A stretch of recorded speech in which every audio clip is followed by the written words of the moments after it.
Assalamualaikum warahmatullahi wabarakatuh. Bismillah walhamdulillah. Wassalatu wassalam ala rasulillah wa ala alihi wa ashabihi wa mawalah amma ba'dah. Yang terhormat ayahanda Tuan Guru Mursyid, yang saya hormati saudara-saudaraku para ahli thariqah dimanapun saja berada. Puji syukur alhamdulillah pada kesempatan yang baik ini kita masih berizki untuk ngaji makrifat bersama Pak TNI. Yang kedua, selawat serta salam semoga selalu tercurahkan kepada junjungan kita, yaitu Muhammad Rasulullah SAW. Tentunya kita nantikan syafaatnya baik di dunia maupun di akhirat. Baik saudara-saudaraku, para ahli thariqah dimanapun saja berada, mari kita membahas tentang ciri-ciri wali mursyid yang waris. Terlebih dahulu saya ucapkan banyak terima kasih Anda sudah mendengarkan oren-oren saya. Ini bukan semata-mata suatu kebetulan, tetapi yang jelas ada keterlibatan Allahu Subhanahu wa ta'ala dengan segala rahasianya. Semoga Anda termasuk orang-orang yang dipilih atau orang yang dikehendaki. Amin. Baik, ada beberapa orang yang komen dari video kami menanyakan siapakah wali mursyidnya, siapakah ulil amri minkum. Oke ya, ini adalah pertanyaan yang bagus sekali untuk kita jawab di sini. Tetapi sebelumnya pahami dulu bahwa wali mursyid itu sama dengan ulil amri minkum. Itu sama dengan ulama waris. Itu sama dengan utusan.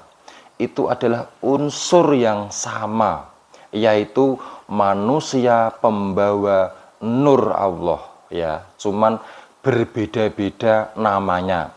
Saya kasih contoh ya. Ini adalah sebotol air ya. Dinamakan ini adalah sebotol air putih. Boleh dinamakan air boleh dinamakan sebotol air mineral. Boleh dinamakan sebotol air 600 ml, boleh. Tetapi unsurnya sama ya. Sama yang kayak tadi itu, wali mursyid, ulil amri minkum, ulama waris, utusan, itu adalah sama, hanya berbeda namanya. Sedangkan nur Allah, kemudian nur Muhammad, partikel ilahiyah, potensi Allah, gelombang Allah, atau disebut mursyid, itu juga unsur yang sama. Itu adalah yang mutlak dan itulah yang qadim. Jadi mursyid itu bukan manusia, tetapi nur Allah yang menempati manusia. Dan itu hanya ada satu di setiap zamannya, sebagai penguasa atau pemimpin semua manusia dan alam semesta ini. Anda wajib paham apa itu mursyid dan apa itu wali mursyid. Lalu wali mursyid yang waris itu bukan berarti dia adalah ahli fikih, bukan berarti dia adalah ahli hadis, bukan berarti dia adalah hafal Al-Quran 30 juz, bukan. Bukan berarti dia adalah ahli tafsir, bukan berarti dia adalah lulusan dari Kairo, bukan berarti lulusan dari Mesir, dan bukan lulusan dari Al-Azhar, bukan ya. Dan dia juga bukan bergelar LC atau A, B, C, D, E sampai Z, bukan. Dan dia bukan orang pondokan yang elit, bukan berarti dia dari pondokan yang eksekutif, dan dia bukan berarti pengasuh pondok atau mempunyai pondok di mana-mana. Dan dia bukan pilihan manusia secara kesepakatan. Tetapi beliau adalah manusia yang dipilih Allah sendiri, yang dikehendakinya. Lalu bagaimanakah ciri-cirinya? 1.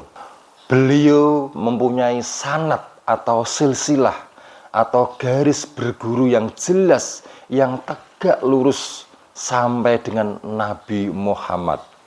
Yang kedua, beliau mampu menjelaskan secara metodologi tentang ketuhanan, mengenalkan Tuhan, menjelaskan metodologi agama dan kitab Qadim. Kitab Qadim itu beda ya dengan kitab yang mushaf. Nanti akan saya jelaskan secara khusus tentang ini di lain session. Kemudian ciri yang ketiga itu beliau adalah sebagai pembimbing, bisa disebut guru jasmani dan guru rohani. Guru jasmani yaitu pembimbing secara syariat agar kita tertib dalam peraturan hukum dunia. Dan guru rohani itu adalah pembimbing roh kita untuk bisa beragama atau berserah diri di hadapan Allahu Subhanahu wa ta'ala secara keseluruhan, sesuai dengan surah Al-Baqarah ayat 208. Ya ayyuhalladzina amanu udkhulu fis-silmi kafah.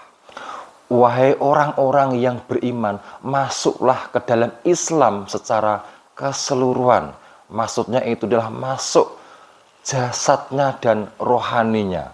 Tentunya melalui rukun syarat yaitu baiat.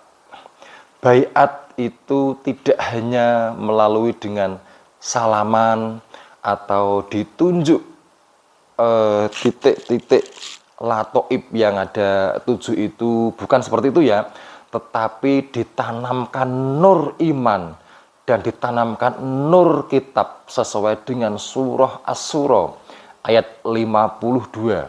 Boleh dibuka sendiri ya Al-Qur'annya ya. Jadi bait yang betul-betul bisa memasuki gelombang portal kerohanian sesuai hadis Nabi, mutu qobla anta mutu, yang artinya matikan dirimu sebelum mati.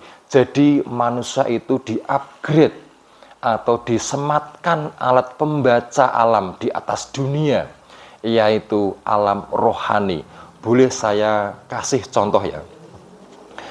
Sebuah balon ya, jika diisi dengan oksigen, ya, kemudian balon itu dilepas, dia itu hanya akan berada di bawah, menyesuaikan massa jenisnya ya, karena oksigen itu hanya ada di bawah. Tetapi balon jika diisi dengan nitrogen, balon itu akan naik mencari massa jenis yang sama, akan berada di atas karena nitrogen itu ada di atas. Sama dengan manusia, kalau tidak ditanamkan nur atau tidak disematkan alat pembaca, manusia itu tidak akan mencari nur atau tidak bisa membaca yang berhubungan dengan nur tersebut. Jadi manusia itu harus bertorekot, harus dibaiat agar manusia itu asal mulanya dari Allah dan bisa kembali kepada Allah. Asal mulanya roh kita itu dari Allah dan akan kembali ke yang maha roh. Dan juga melalui suluk, yaitu proses penyeberangan alam rohani, sehingga ada perubahan secara dimensional dan makom kita. Dan sampai ada proses seterusnya ya.